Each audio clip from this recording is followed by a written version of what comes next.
Alors statistiquement, il y a des chances pour que une partie d'entre vous ayez déjà fait en fait un tour derrière les barreaux. Quelles qu'en soient les raisons d'ailleurs. Certains d'entre vous vont même regarder cette vidéo depuis un centre de détention. Par contre, vous avez déjà sans doute vu des films ou des séries où on vous raconte le quotidien ou l'évasion de prisonniers. Mais la réalité est souvent très différente. Alors rapprochez-vous mes dorades, aujourd'hui on va effectivement parler de prison et les différences qu'il y a en fonction du pays dans lequel nous sommes. Et pour traiter de ces différentes prisons, on va se servir du principe de l'iceberg, en commençant déjà par traiter le sujet en surface avec des centres de détention qui mettent l'humain en avant, où c'est presque cool d'être emprisonné, mais au fur et à mesure, on va plonger dans les profondeurs, les abysses et les ténèbres, et on va parler de prisons de plus en plus dangereuses et surtout inhumaines. D'ailleurs, petite précision, mais je ne parlerai pas dans cette vidéo des prisons fermées depuis longtemps comme Alcatraz, les camps de réfugiés ou les camps de concentration, ou même les établissements de guerre. D'ailleurs, autre disclaimer, mais qui dit prison dit sujet sensible, voire même, du coup, très sensible, donc je vais aborder énormément de sujets violents qui pourraient heurter la sensibilité de certains. Donc si vous ne le sentez pas, que vous avez des enfants, que vous voulez pas leur montrer pour différentes raisons, je vous redirige vers les autres vidéos de la chaîne qui sont un peu moins hardcore, un peu plus légères, où il y a toujours des morts parce qu'il y a Gustave et compagnie, mais ça va. Voilà, il y a des dessins et tout et tout. Bref, bienvenue dans l'iceberg des pires prisons. Et on attaque avec la surface.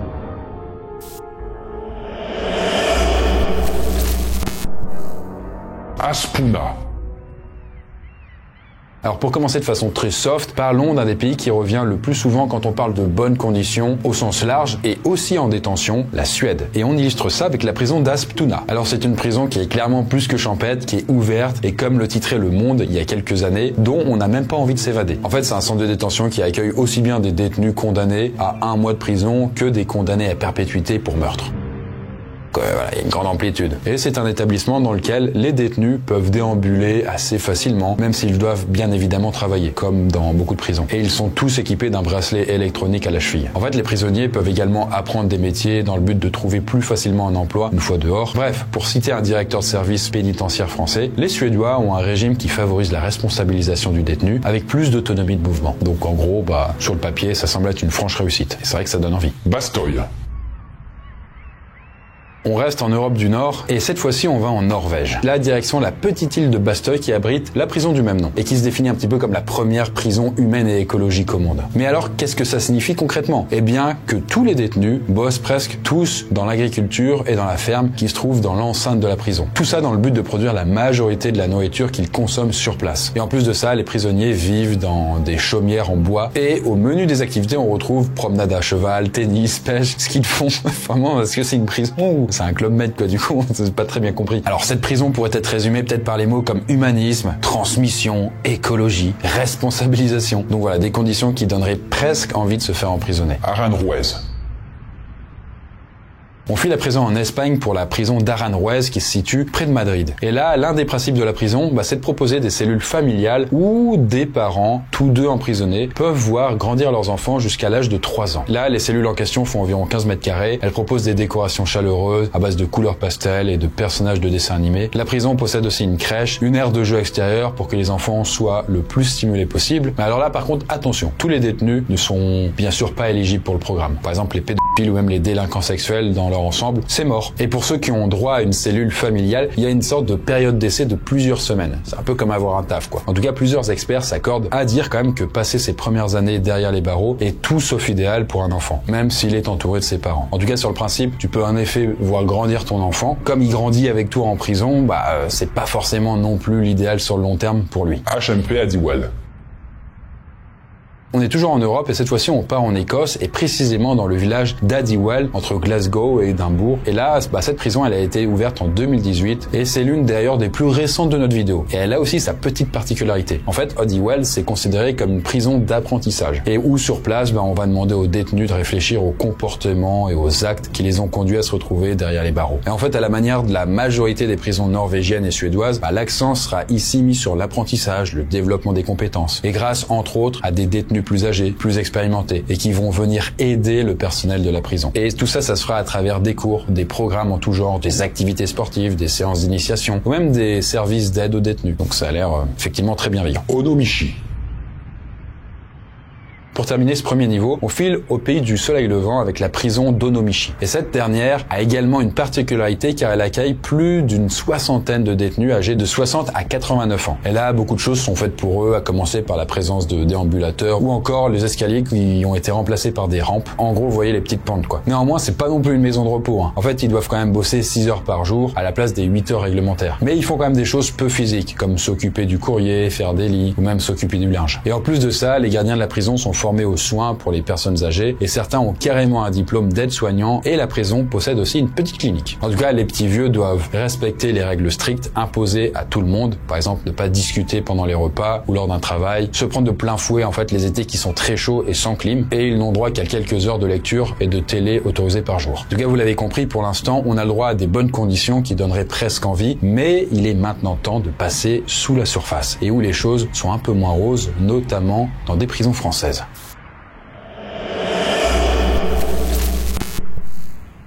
La talaudière.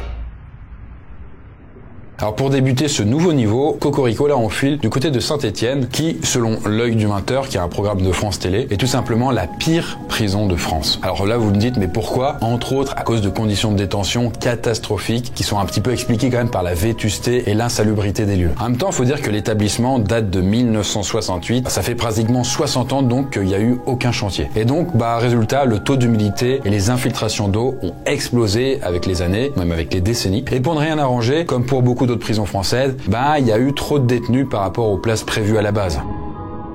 Ici, la surpopulation carcérale atteint 146,7%, bien au-dessus de la moyenne nationale.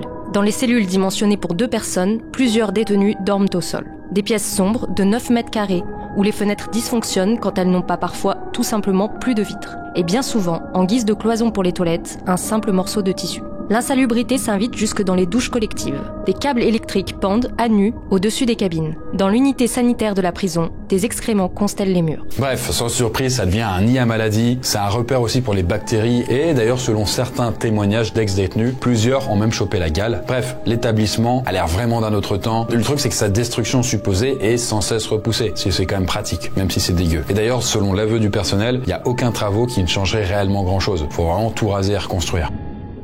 Danbury. Alors on file à présent dans le Connecticut, aux États-Unis, et là plus précisément à l'institution correctionnelle fédérale de Danbury, qui a eu une histoire en fait très complète et mouvementée. Elle a été ouverte en 1940 et cette prison accueille, dans un premier temps, des hommes et des femmes. Mais en 1993, là, changement de statut, seules les femmes y sont faites prisonnières. Car il se trouve que la délinquance féminine a commencé à péter, à exploser dans le pays. Et d'ailleurs, si on retrouve beaucoup d'affaires d'évasion fiscale, et là c'est quand même des femmes qui ont détourné des millions de dollars, on retrouve également du trafic d'êtres humains, mais aussi des meurtres dans la liste des raisons d'emprisonnement. Et donc là, notre prison de Danbury a aussi accueilli pendant quelques mois une certaine Piper Kerman qui deviendra très célèbre quelques années plus tard. Parce que cette Piper, elle écrira le bouquin Orange is the New Black, My Year in a Woman's Prison, à la suite de son emprisonnement. Et ce bouquin, il sera ensuite adapté en série, donc Orange is the New Black. Alors, si dans la série, les femmes sont détenues dans la prison fictive de Litchfield, elle est quand même partiellement basée sur l'établissement pénitentiaire de Danbury, qu'avait donc fréquenté Piper Kerman. Parce que dans la réalité, la prison de Danbury va devenir exclusivement réservée aux hommes en 2013, avant que là, les autorités ne fassent machine arrière, en accueillant à nouveau des femmes quelques années plus tard. Du coup, voilà, ça fait mixité, il y a les femmes et les hommes qui se côtoient dans la même prison. L'île Séquedin.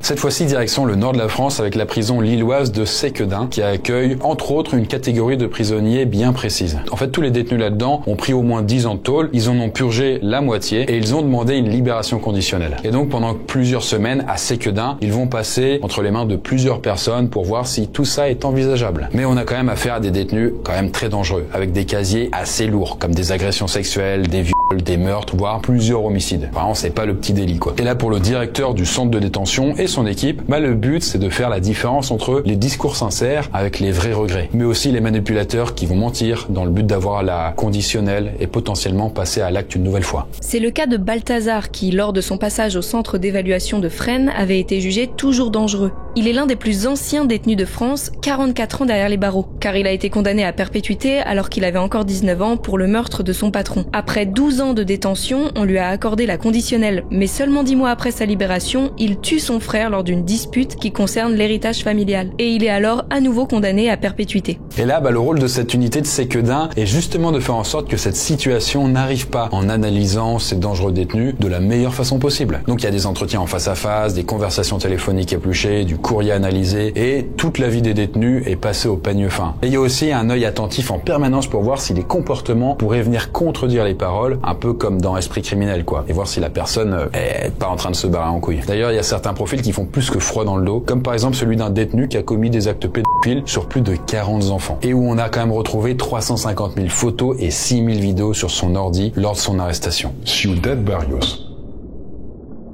Alors pour terminer ce niveau en beauté, là on file du côté de la prison de Ciudad Barrios à San Miguel, au Salvador donc, qui comme beaucoup de prisons, dont on va parler dans la suite de la vidéo, souffre d'une surpopulation carcérale. Et là, il est en effet estimé que certaines cellules prévues pour 28 personnes, ce qui est quand même déjà beaucoup comme cellules, c'est des dortoirs quoi, eh bien elles en accueillent un tout petit peu plus, 100, voire plus que 100.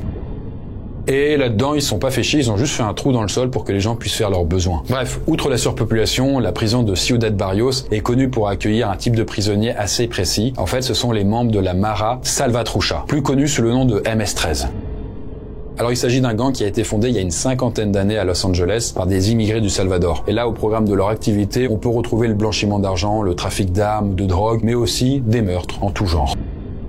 Et donc, beaucoup de membres de ce gang sont alors renvoyés au Salvador une fois arrêtés, et ils vont alors purger leur peine de prison, là-bas. C'est vraiment prévu pour eux, quoi. Parce qu'il faut quand même le savoir, mais le Salvador est hélas l'un des pays les plus dangereux au monde, et qui, de ce fait, accueille un nombre de détenus hallucinant. Et si on se fie au site Prison Insider, qui regroupe énormément de données en fonction de pays, le Salvador a un taux d'incarcération de quasiment 1600 personnes pour 100 000 habitants. Ce qui est, pour vous donner un ordre d'idée, 15 fois plus que la France. Bien, voilà, tout ça était une petite mise en bouche, on va dire ça comme ça, parce qu'il est à présent l'heure de plonger dans les profondeurs et où là, la violence sera un peu plus présente, que ce soit entre détenus ou même de la part des gardes pénitentiaires.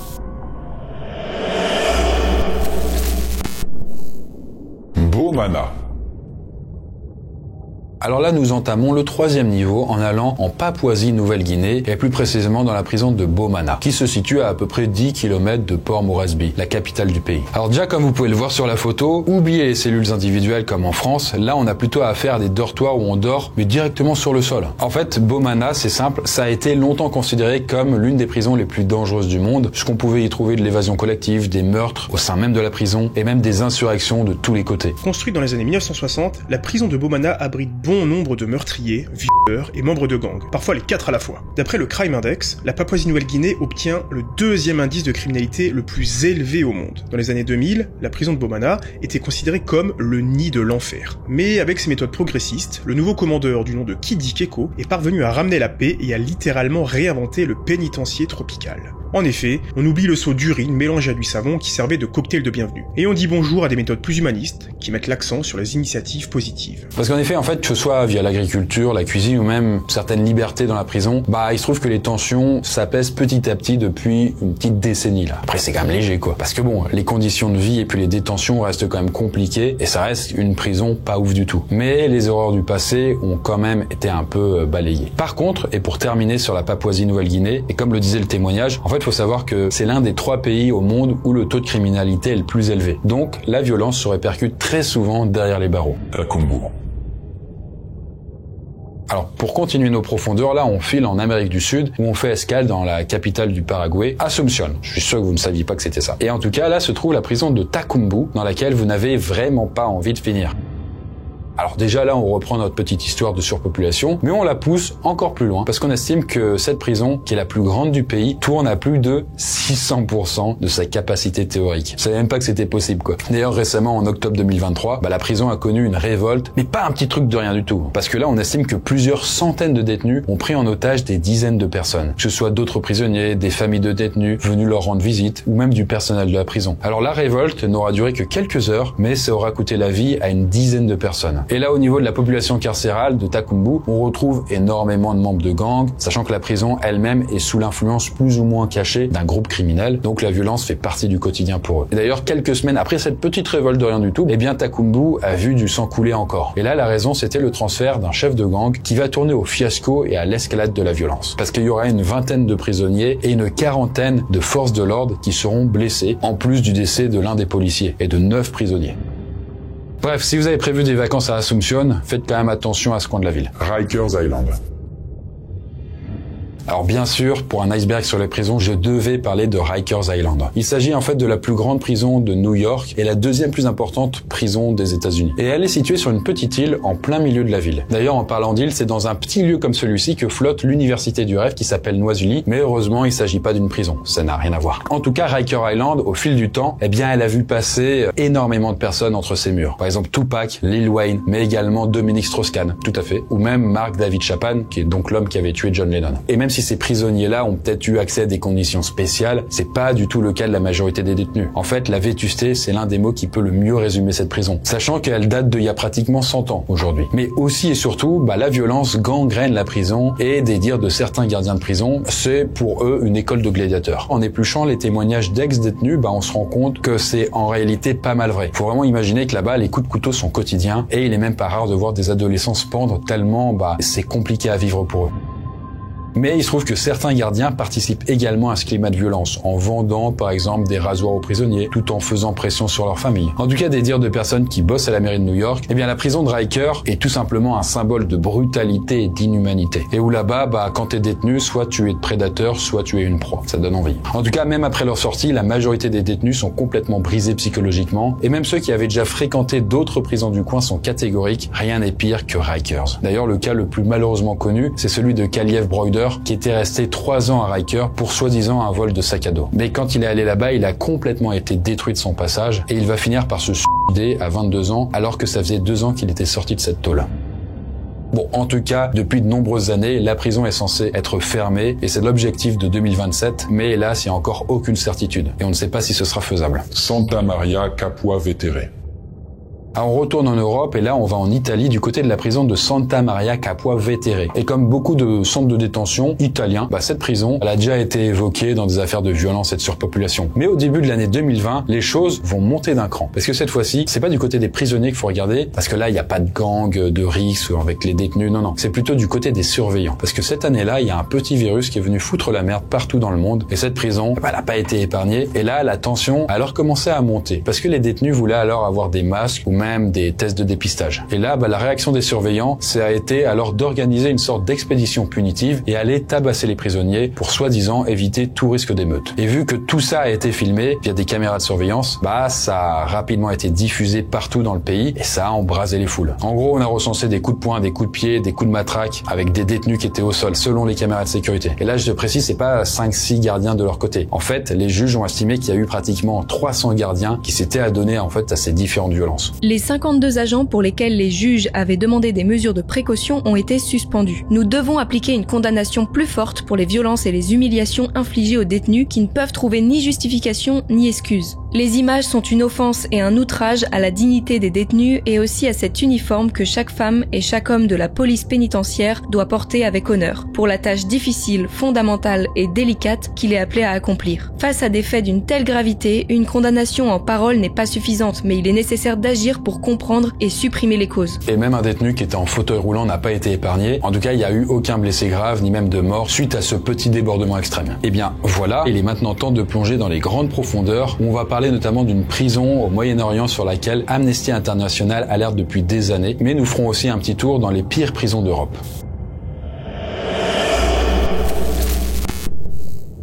Colonie pénitentiaire numéro 3.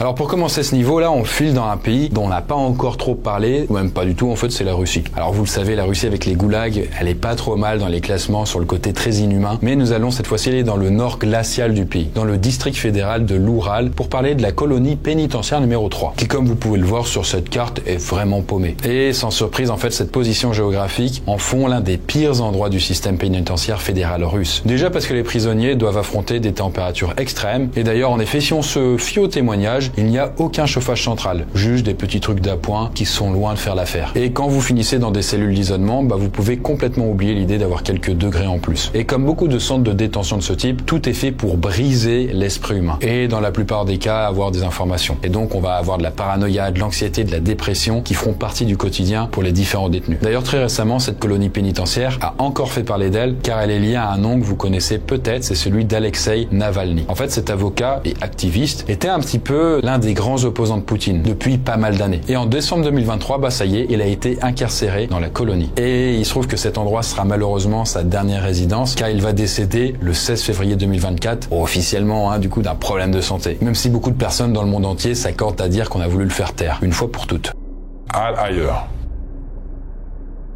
Cette fois-ci, on va dans un pays beaucoup plus chaud, dans une prison de haute sécurité saoudienne, et c'est celle de Al-Ayer. Et là, la première chose qu'on peut dire, c'est que l'Arabie Saoudite n'est pas forcément très amie avec les droits de l'homme. On a pu le voir de toute façon quand ils se sont mis à construire le projet The Line, où il y avait des morts, on sait pas trop comment. Et du coup, ce qui fait que les prisons là-bas sont globalement assez garnies. Et d'ailleurs, il n'y a pas forcément besoin de tuer quelqu'un pour finir derrière les barreaux là-bas. En fait, s'opposer au régime de quelque façon, ça peut largement suffire. Et autre exemple, tout ce qui va concerner le trafic de stupéfiants. Là, vous allez me dire, rien de bien waouh, c'est la même chose en France et dans la plupart des pays du monde. Sauf que dans notre cas, c'est au niveau des peines que ça va complètement changer. Au cours des 3 premiers trimestres de 2024, les autorités saoudiennes ont exécuté 53 personnes jusqu'à présent, uniquement pour des infractions à la législation sur les stupéfiants. Alors que le total des exécutions à ce titre s'élevait à 2 en 2023. Entre mai et juin, 3 personnes originaires de Syrie et du Nigeria ont été exécutées pour de tels faits. Et cette tendance s'est poursuivie en juillet. Depuis le début de l'année, 53 personnes dont 38 ressortissants d'autres pays ont été exécutées en Arabie Saoudite pour trafic de stupéfiants. Parce qu'effectivement, si vous êtes rattaché à un réseau de dealers en Arabie Saoudite et que vous vous faites choper, vous pouvez le payer de votre vie après avoir fait un petit tour en tôle. Et là, sans trop de surprise avec les chiffres qu'on a vus, simplement avec les exécutés liés à la drogue, vous serez peut-être pas étonné de savoir que l'Arabie Saoudite, c'est le 3e pays, toujours d'après Amnesty International, à mettre à mort le plus de détenus au monde. Parce que je précise, mais là-bas, la peine de mort est encore légale. Sachant que les premiers, c'est la Chine et l'Iran. Al-Bilibid.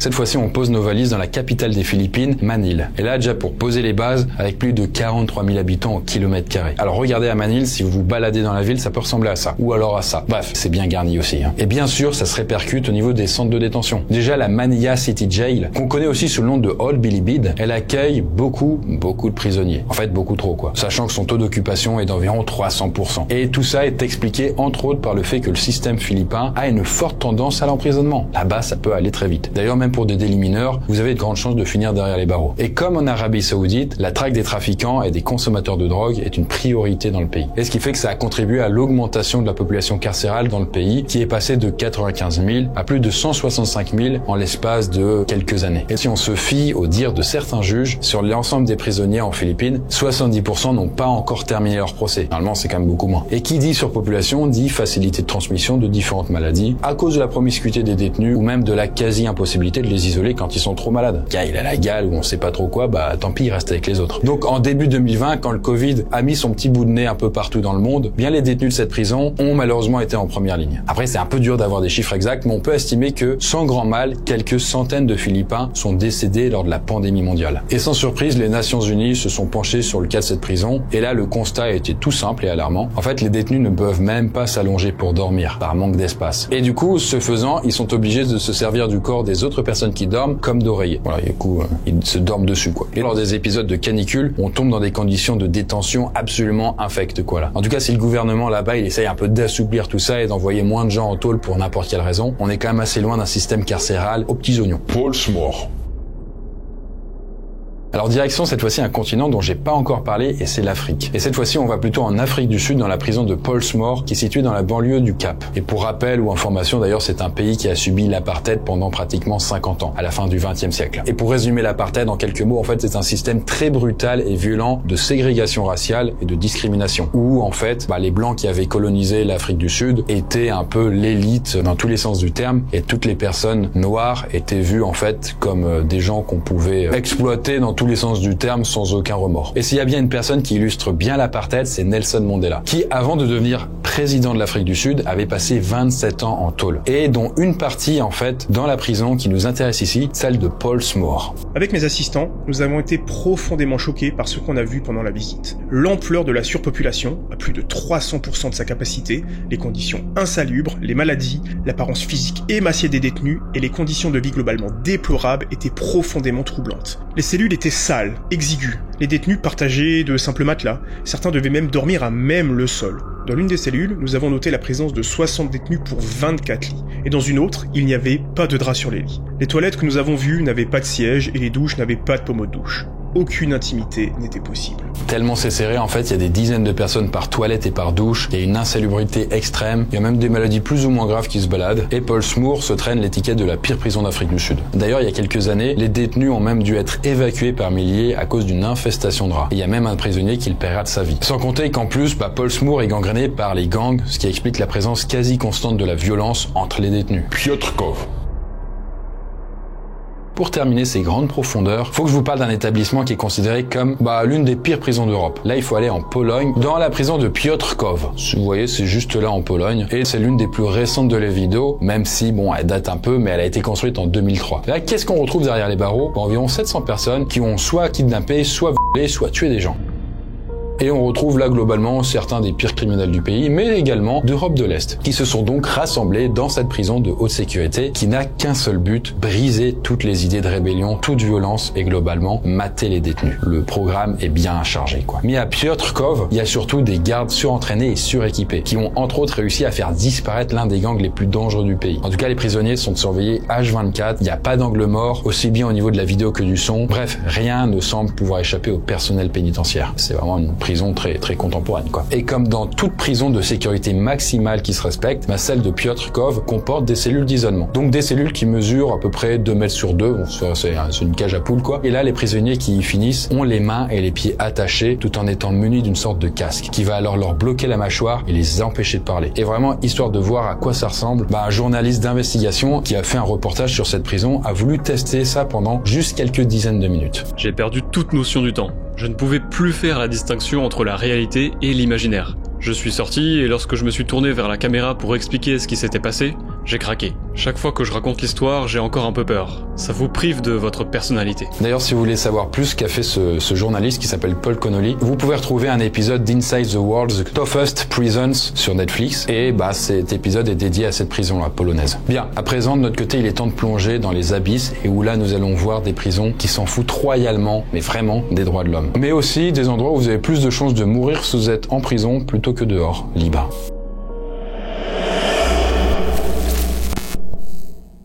Kamiti. On se retrouve dans les abysses, l'avant-dernier niveau. Reprenons, là on part en Afrique pour parler de la prison de Kamiti à Nairobi qui est la capitale du Kenya. Et cette prison illustre parfaitement l'état catastrophique du système carcéral du pays. En fait, Kamiti propose malheureusement un trio destructeur, la violence des gardiens, la surpopulation et les maladies. Et pour les deux derniers paramètres, vous commencez un peu à connaître la musique. En fait, plus les détenus sont nombreux et entassés, plus les maladies se répandent facilement et alors pires seront les conséquences. Sauf que pour le Kenya, on ne parle pas de petites épidémies de grippe ou de trucs un peu t'as un rhume. Non, c'est plutôt de la dysenterie, de la pneumonie, de la typhoïde, de la tuberculose ou même le sida. Bref, des maladies qui tuent beaucoup de détenus de Kamiti. Là-bas, les soins médicaux sont quasiment inexistants et lors des quelques visites officielles de l'enquête de l'ONG, on a remarqué que beaucoup de détenus sont pratiquement nus. Et du coup, quand c'est pas les maladies qui leur coûtent la vie, ce sont les gardiens qui sont très habitués aux tortures, quelles qu'elles soient. Et il se trouve qu'au début des années 2000, c'est plusieurs centaines de détenus qui mouraient dans la prison de Kamiti, soit à cause de maladies, soit de violence. Et vu les conditions de détention, là, beaucoup de prisonniers essayent de s'échapper et là, ça se termine mal ou très très mal. En fait, c'est assez dur d'avoir des chiffres précis, encore une fois, entre autres parce que les autorités semblent altérer les faits. Mais si on se base sur les papiers d'Amnesty International, la quasi-totalité des personnes qui tentent de s'échapper se font tout simplement torturer à mort ou directement abattre. Et là, le fait de tenter des évasions de groupe, ça n'augmente pas non plus les chances de réussite, parce que ils vont tous alors y passer. Mais il se trouve que certains détenus arrivent parfois à s'échapper de cette prison, de haute sécurité quand même. C'est par exemple ce qui est arrivé en 2021 quand 3 hommes sont on ne sait comment parvenus à quitter le centre pénitentiaire. Sauf que parmi ces 3 personnes, il y avait un djihadiste qui était coupable d'un attentat en 2015 qui avait coûté la vie à 150 personnes. Mais là, il se trouve que pour eux, après 3 jours de cavale, les autorités sont arrivées à leur mettre la main dessus et alors les ramener derrière les barreaux. Bref, sans surprise, Kamiti, c'est l'une des pires prisons du monde. ADX Florence.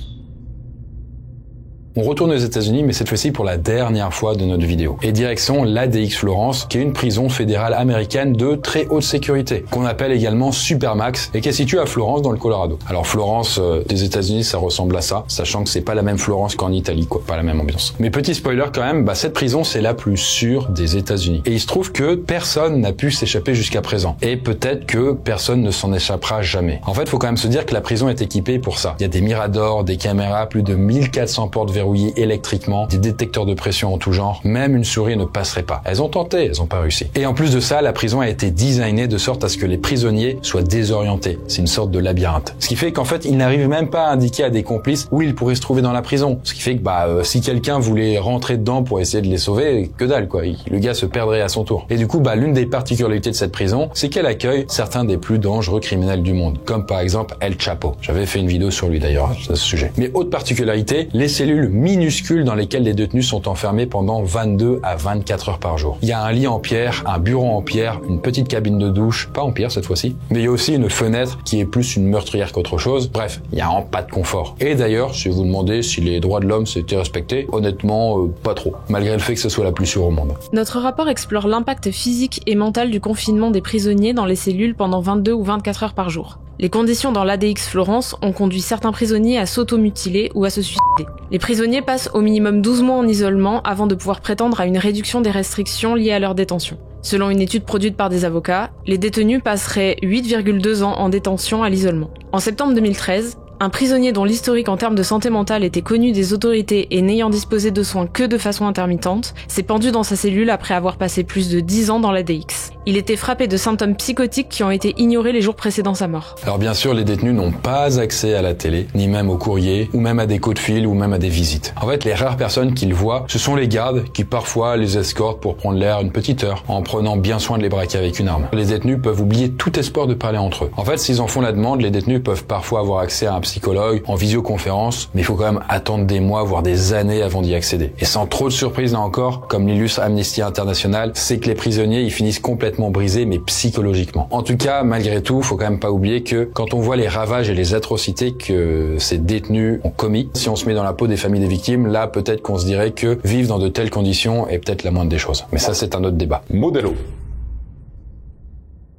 Alors cette fois-ci, on reste toujours dans le continent américain, mais on descend au sud, en s'arrêtant à Bogota, qui est la capitale de Colombie, où on retrouve alors la Modelo. Et là, plus de 10 000 détenus peuplent cet endroit, qui est une sorte de mini-ville. D'ailleurs, tous les détenus ne sont même pas enfermés dans des petites cellules. Et d'ailleurs, violent, c'est le mot qui résume le mieux l'endroit, car il y a énormément de membres de cartels de drogue qui y finissent, dont certains sont quand même plus que sanguinaires. Là, peut-être que vous voulez dormir sur un lit, mais il faudra payer votre place directement à des membres de gang, qui sont dans la prison, quoi. Sinon, si vous n'avez pas de lit, vous avez des fortes chances de finir dans un tunnel de plusieurs dizaines de mètres de long, où là, à ce moment-là, on étouffe et on ne voit même pas la lumière naturelle. Mais dans cette prison, peut-être que vous pouvez également entendre des coups de feu, et c'est normal, parce que les armes sont en libre circulation là-bas, sachant que les gardes sont pas hyper regardants, ou alors ils sont facilement corruptibles. Et surtout qu'on compte qu'environ 150 gardiens pour gérer tout ça. C'est quand même pas énorme par rapport à peu près 10 000 détenus quand même. Surtout vu la nature des détenus. Donc du coup, on a très souvent des tentatives d'évasion, et d'ailleurs en 2020, les choses ont dégénéré avec une tentative collective. Il y a eu alors plusieurs incendies, plusieurs attaques, parfois entre détenus, et parfois sur des prisonniers, des tentatives de meurtre, et à ce moment-là, ça partait dans tous les sens. Ce qui fait que le bilan humain de tout ce bordel, c'est plus d'une vingtaine de détenus tués et plus d'une centaine de blessés, prisonniers comme gardiens, sachant que certains ont fini à l'hôpital dans un état assez grave. Et d'ailleurs, plus récemment, l'année dernière, c'est même carrément le directeur de la prison qui a été assassiné. Elmer Fernandez vient d'être assassiné après qu'au moins 2 détenus ont menacé de le tuer en l'espace de 9 jours. Ce colonel à la retraite venait de déposer un employé de la prison à son domicile, lorsque des hommes armés ont ouvert le feu dans l'ouest de Bogota. Le ministre colombien de la Justice, Néstor Osuna, a déclaré aux journalistes que les enquêteurs disposaient de plusieurs pistes, mais n'a pas souhaité donner plus de détails, et il a aussi ajouté que Fernandez avait déposé un rapport officiel auprès de l'unité de protection nationale suite aux menaces de mort reçues. En parallèle, l'assassinat de Fernandez a entraîné la démission abrupte du directeur adjoint de la Modelo, Oscar Tovar, dans la foulée. Pour information, Elmer Fernandez avait pris ses fonctions de directeur à la Modelo le 4 avril, soit un peu plus d'1 mois avant son meurtre. Bref, sans déconner, si même le directeur peut se faire buter par les détenus de la prison, on peut dire que c'est l'un des endroits les plus dangereux d'Amérique du Sud. D'ailleurs, si vous voulez en savoir plus sur les deux dernières, c'est-à-dire l'ADX Florence et la Modelo, je peux vous renvoyer sur ma vidéo Emprisonné en Colombie vs en USA, c'est quoi le pire? J'avais sorti quelques temps et où on rentre plus dans les détails là-dedans. Prison centrale de Maseru. Alors on termine ce niveau des abysses en retournant en Afrique et là précisément dans la capitale du Lesotho, Maseru. Alors Lesotho, sans doute que vous ne savez pas où c'est et c'est pas grave, moi aussi. Eh bien regardez sur la carte, c'est juste là. Voilà, c'est vraiment une enclave dans l'Afrique du Sud. Parce que avant de parler de la prison centrale de la ville plus en détail, c'est quand même important de faire un petit état des lieux sur les différentes choses qui caractérisent le pays. En fait, comme beaucoup de pays de cette région d'Afrique, le pays est très pauvre. C'est d'ailleurs l'un des plus pauvres au monde en réalité, sachant qu'il y a à peu près la moitié de la population, soit 1 million de personnes qui vivent sous le seuil de pauvreté. Mais aussi et surtout, c'est important de le préciser là, c'est que les violences sexuelles dans ce pays sont hardcore. En fait, c'est presque une sorte de tradition dans ce pays de considérer la femme comme inférieure à l'homme et d'en abuser du coup par conséquent. Ce qui fait alors de ce pays, Lesotho, l'un des endroits avec le taux de viol les plus élevés au monde, sachant que à peu près 1/4 de la population est porteuse du VIH. C'est tellement haut. Et donc, près de la moitié des détenus de la prison centrale de Maseru sont emprisonnés pour des affaires de viol, ce qui est tout bonnement énorme. Mais il se trouve que ces violeurs ne sont pas séparés du reste de la population carcérale, des autres détenus. En fait, ils sont tous mélangés. Ce qui va alors amener à des agressions sexuelles et des viols à l'intérieur de la prison, sans que les gardes ne puissent ou ne veulent faire grand chose. Sachant que c'est une prison, du coup, qui n'est pas mixte, il y a que des hommes dedans. Par exemple, Raphaël Rowe, qui est un ancien prisonnier anglais et qui est devenu journaliste d'investigation, a voulu passer quelques temps derrière les barreaux de la prison de Maseru pour voir à quoi ça ressemble vraiment. En arrivant dans la prison, on demande simplement si l'on est porteur du VIH ou qu'on a eu des relations sexuelles non protégées dans les 2 dernières semaines. J'apprends que lors de mon passage, sur les 645 prisonniers, 195 détenus sont porteurs du sida, principalement à cause des viols qui sont commis dans la prison. Les autorités semblent être conscientes de ce fléau, mais les victimes n'osent pas signaler cela. Quand j'ai demandé au gardien quelle était la principale menace en tant que détenu, il m'a clairement dit que c'était le viol, et que la nuit, personne ne pourrait rien pour moi. Et qu'il fallait même que je me batte pour me défendre en cas d'agression. Et là, dans son reportage, on peut effectivement voir qu'au moment où il met les pieds dans un dortoir, qui est bien évidemment surpeuplé, les autres détenus lui demandent de choisir un mari. Du coup, il n'y a pas besoin de se faire un dessin pour savoir ce qui motive la question. Alors du coup, est-ce que c'est juste une blague avec les nouveaux, un peu pour les bisouter, ou est-ce que c'est un moyen pour voir si les nouveaux sont faibles et abuser d'eux plus facilement? Je sais pas. Bon, en tout cas, cette incapacité à gérer les prisonniers, elle est sans doute explicable par le fait qu'ils sont à peine fouillés lors de leur admission. Du coup, il n'y a pas de photo à l'entrée déjà pour avoir un suivi, il n'y a aucun dossier informatique pour avoir des informations complètes et détaillées, et contrairement aux établissements comme l'ADX Florence ou Piotr Kov, là il n'y a pas de surveillance du tout des caméras. En fait, il n'y a pas de caméra quoi. Et d'ailleurs, en plus de tout ce qui concerne les viols, la prison est aussi dans un état catastrophique. Elle a l'air vraiment de tomber en ruine. Du coup, toute cette insalubrité, elle aide à la propagation des maladies infectieuses, comme dans d'autres prisons dont je vous ai déjà parlé. Et d'ailleurs, pour terminer, et citer encore une nouvelle fois Amnesty International, il semblerait aussi que bon nombre de détenus soient torturés sans vraiment de motivation. Il n'y a pas de raison réelle de le faire. Et c'était par exemple ce qui était arrivé à 8 détenus assez récemment à la fin de l'année 2023, qui ont alors été tabassés à l'aide de plusieurs objets alors qu'ils étaient prisonniers en attendant leur procès. Bref, il est maintenant temps de plonger pour de bon dans notre dernière partie, où on va faire d'ailleurs plusieurs arrêts en Syrie. Mais on va aussi filer de l'autre côté du globe pour parler d'une prison que vous connaissez au moins de nom. Je n'en dis pas plus, on voit ça.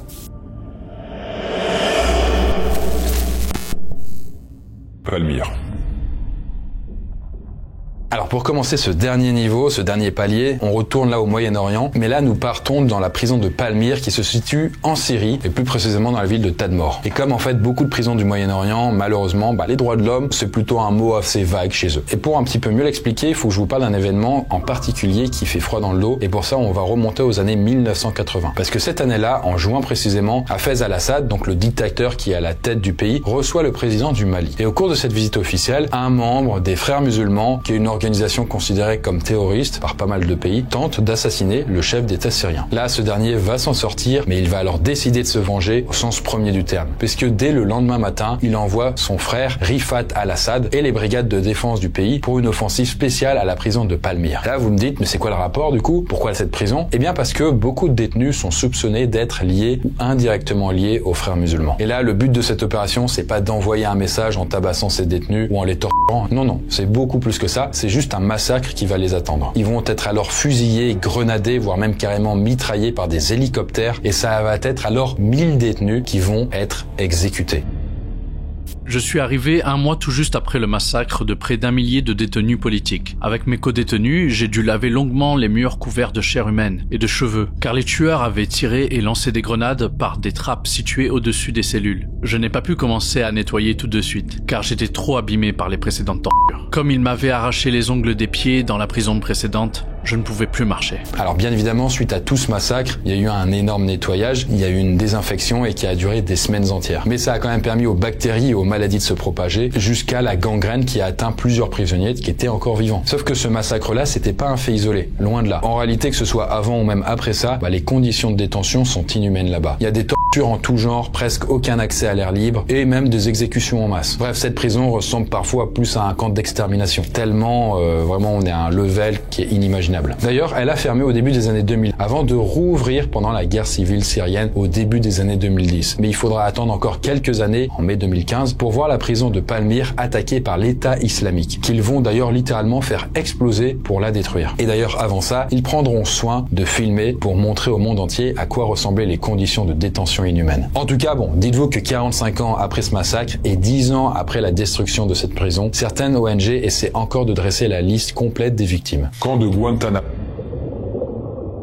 Alors là, je vais parler d'une prison qui est très connue, au moins de nom, c'est le camp de Guantanamo. Alors celle-là, elle a été créée en 2001 sur la base navale américaine de Guantanamo au sud-est de Cuba. Alors sur la map, c'est ici pour se la représenter encore une fois. Mais alors, pourquoi cette date précise d'inauguration? Eh bien parce que il s'est passé quelque chose de plus que traumatisant pour les Américains au début du mois de septembre de cette année à New York. Parce que suite au tragique événement du 11/09/2001, George W. Bush va faire un raid au Moyen-Orient, mais il va également faire rapatrier pas mal de prisonniers, liés de près ou de loin à une activité terroriste qui pourrait les concerner. Et de fait, donc, le camp de Guantanamo a pour vocation d'accueillir les combattants illégaux. Mais alors, pourquoi à Cuba? Eh bien, tout simplement pour ne pas être sur le territoire américain. Et donc, loin, très loin même des différentes lois qui régissent les États-Unis. Et là, c'est bien évidemment le problème principal de Guantanamo. Et donc, c'est la façon dont les agents ont d'interroger les suspects. Parce que là, faudra vraiment oublier les entretiens musclés qu'on peut voir parfois dans la fiction ou même dans d'autres prisons. Là, il n'est pas question de mettre un coup de poing, de crier plus fort ou même de priver le détenu de repas. Non, c'est beaucoup plus. Ils utilisent des techniques de torture très dures.